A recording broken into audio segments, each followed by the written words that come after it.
কিছু কিছু মাদ্রাসার মহাতামিম এমন খারাপ যে মানে ভাষায় প্রকাশ করতে পারতেছি না।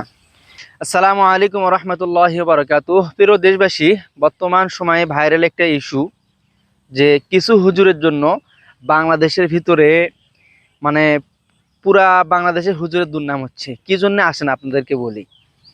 প্রথমত, মহিলা মাদ্রাসা সংগঠিত কিছুদিন আগে যে একটি ঘটনা ঘটেছে, একটি হুজুরের জন্যে পুরা বাংলাদেশের হুজুর দোষী হবে না। মহিলা মাদ্রাসা সংগঠিত যে মাদ্রাসার হুজুরদেরকে আমি বলবো, মাদ্রাসা মহতামিম হুজুর, আমি পুরো বাংলাদেশের যারা মুরব্বী আছেন বেফাকের এবং হায়াতুল উলিয়া বোর্ডের, এদের আওতাধীন অধীনে মহিলা মাদ্রাসাগুলো চালাতে হবে। তাছাড়া একটি মাদ্রাসাও চলতে পারবে না বাংলাদেশের ভিতরে। এই নিয়মটি যেন কওমি বোর্ড, বেফাক এবং হায়াতুল উলিয়া বোর্ড করে, এবং রাত্রি যাপন আবাসিক মহিলা মাদ্রাসা যেন তুলে দেওয়া হয়। এই নিয়ম যদি করা হয়, সকাল 7টা বা 8টার থেকে 1টা বা 2টার থেকেই ছুটি দেওয়া হবে। এরকম ইউনিভার্সিটি, ভার্সিটি, কলেজ এরকম চলে, কিন্তু আমরা মহিলা মাদ্রাসা কেন রাখি?